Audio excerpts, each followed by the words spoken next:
Yo, having some technical problems. Windows Movie Maker is being retarded, and it keeps on freezing. So in this episode, I have no idea what the hell's going on. I don't have any idea on where I am in the picture, but now it's figured maybe time for a little serious talk. So everybody crack open a Pepsi, relax, chill, light a candle, listen to some music, but have it in as background noise so you can hear me. I hope I just killed something right about now, although my shield should be charged up because I can hear the sound. Just can't see the video. Once again, Windows Movie Maker. Windows, you're awesome. I love your program. Windows Movie Maker is totally the best. It's better than Adobe and Sony Vegas. No, it's not. You guys absolutely suck. I hate it. I don't know what the hell's going on with my computer at all. But anyway, I need to know what, to the American people, my fellow Americans, where do you stand on this war that we're in that started out as Operation Freedom, that when we first invaded Iraq to remove Saddam, right? It happened when I was younger, so I really don't know. To remove Saddam, and then now we're in Afghanistan. I got my friend, my buddy Marcus. He just came back from... Did I just die? I'm just dying because the music changed. It went from battle all the way to music, so I must have just died right now. Anyway. Yeah, I did just die. So I got my friend Marcus who just came back. And he's been back for about 6 months, so I guess just came back is like the wrong term to use. But he says he's like saying that there's some citizens who are completely ignorant and they're like, they think we're still over there in the Middle East because we're fighting for oil, and we're not. And he told me we're fighting for freedom. And I was like, okay, well, what specifically about freedom are you fighting about? He was like, oh, we're fighting to end the war on terrorism. I'm like, okay, see right there, that's the problem right there. You're fighting the war on terror. That's like fighting the war on poverty, the war against drugs. It's like a war, but it's never gonna end. It's like, yeah, well, Al-Qaeda's over there, and the Taliban are over there, and they have huge influence, and the people are scared of them, so we need to get rid of them. They're like, yeah, okay, I get that, but you're fighting the war on terrorism. That, yeah, just like I said, it's like fighting the war on poverty. It doesn't end. Terrorism will never go away. It can be weak at some point or another, but 100% completely gone? That's just not gonna happen. I'm sorry to say it. I mean, you may not have another massive attack like it was in 9/11, but you'll have these little people, these little factions, you know, who decide to blow up an FBI building in Oklahoma, which really happened. I mean, damn it, I forgot his name.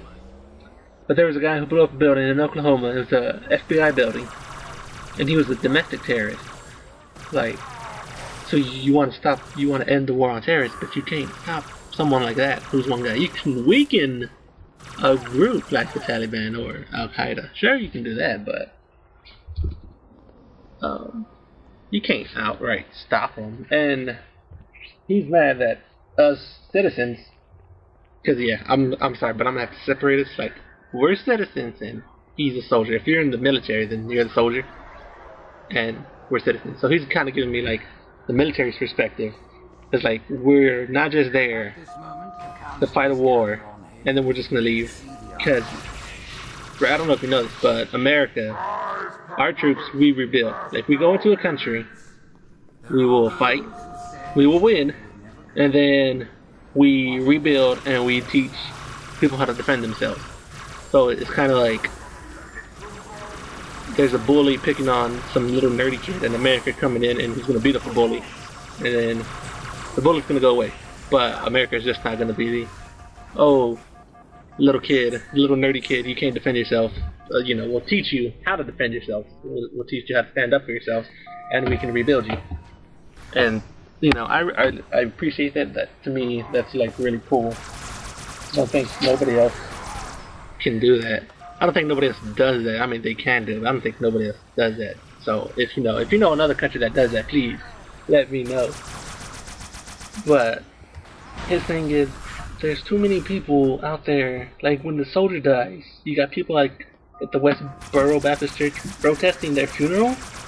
I'm like, what the hell? They're over there busting their asses away from their family, putting their lives on the line for freedom, essentially. And the freedom that's giving you the right to protest this poor soldier's funeral is the freedom that they're fighting for. And I get that, and that pisses me off, but what really pisses off my friend Marcus is, like, it's a thankless job. Like, no one's ever gonna thank him, they're only gonna give him shit, because he's in the army. And over there, he protects people, he was protecting people, he was helping rebuild, and he's teaching people how to fight so they can defend for themselves. He comes back over here, he gets shit on, because, oh, you're an American soldier, oh, you're crap, you're just exploiting whoever's agenda, you're just over there, you're a puppet, and we're just over there for oil. But we're not over there just for oil, we're over there, like what my friend Marcus said, is like, to help these people. We're here so they can enjoy their freedom, like this, so some person won't come in there and take their women and take their children and train them to be terrorists, which it does happen. If you've ever been to Denver, Colorado, you've been downtown, there's a museum, and it's called The Cell.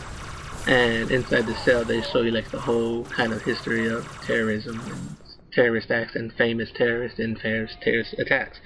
And inside the museum, they had this one exhibit where they would show children TV shows, and on the TV show to be cute cartoon characters. There's one cartoon character, I forgot his name, but he looked like Mickey Mouse. And inside the video, he's like, oh, kill President Bush, because President Bush was the president at the time. So he's like, kill President Bush, you need to do your children, you need to grow up to be big, strong men and defend our country. And, you know, they're kind of brainwashing the children so they can be homegrown terrorists. If you want to think about it, in terms of video games, I can relate it to Metal Gear.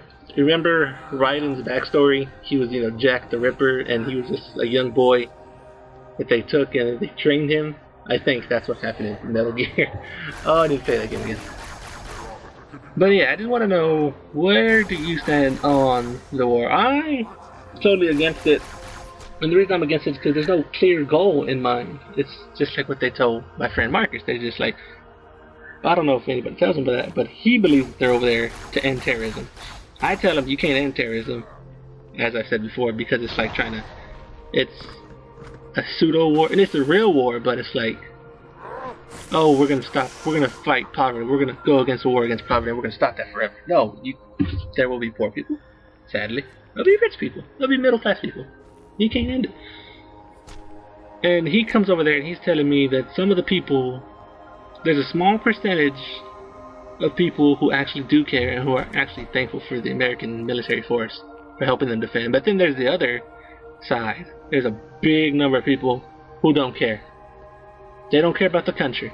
They just care about their village. They care about... Wait, this in order, this is what he said. It's God, their family, and the village. And they don't care what happens to anybody else. And I'm like, well, Marcus, if that's how they care, then why are y'all over there? And I think this is the problem that most citizens have, especially here in America, is why are our troops over there? Osama bin Laden, he's dead. So we were over there because we were trying to find him. Okay, we found him, we killed him. Let's bring him out.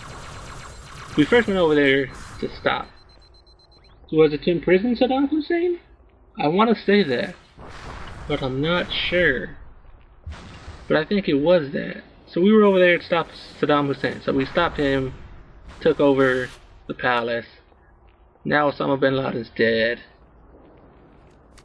And so, like, it's, what are we over there for? I don't know. He's over there to end terrorism. That's what he's fighting for. We citizens over there looking at the military, looking at our governments and asking them why, and the government won't give us an answer. There's no clear goal. And I think that's what really pisses off us citizens, is the government hasn't told us why we're still over there. If they would just come out and say, oh yeah, we're over there just so we can get oil, sure, it would piss off a lot of people, but hey, now we have a clear goal in mind. You know what I'm saying? It's like right now that there's no clear goal. Why are we over there? Who knows? How long are we gonna be over there? Who knows? The fact that we're also broke as a country and we have $0 and we're like $4 trillion in debt. It's like, okay, that pisses us even more if we're broke. I guarantee you, if we were in the green, if we weren't writing with red pen in America's checkbook, if America wasn't writing in red pen and was using black pen, and we were putting out positive numbers, and we didn't have deficit, we could tolerate the troops being over there just for a little bit longer. But a combination of not knowing what we're there for, being broke, and there's a third reason, I forgot it, but I'm gonna remember it and it's gonna hit me like a bag of bricks in the face, and I'm sort of like, oh yeah, that's right. But yeah, it's really crazy in my opinion, and I just want to know what else, you know, if you're American and you're listening to this, and you know any family members that are in the military, if you have friends in the military, family, if I just want to know your opinion, basically. I'm trying to figure out the right words to say, but yeah, I'm not going to dress it up. I just want to know where you stand in this war on terrorism. Why? Where do you stand? What's your opinion about the American troops being over in Afghanistan? That's what I want to know. So please, let me know. You don't gotta let me know in the comments. You could send me a message. Yeah, I know I usually don't do this. I usually don't like, oh yeah, please write something in the comment. Please like it, please. But this is an important discussion I felt like I needed to have. So I don't know where I am because Windows Movie Maker is being stupid. So I think I'm just gonna end the discussion here. Go on to the next video. So I'll see you guys later. Peace out, everybody.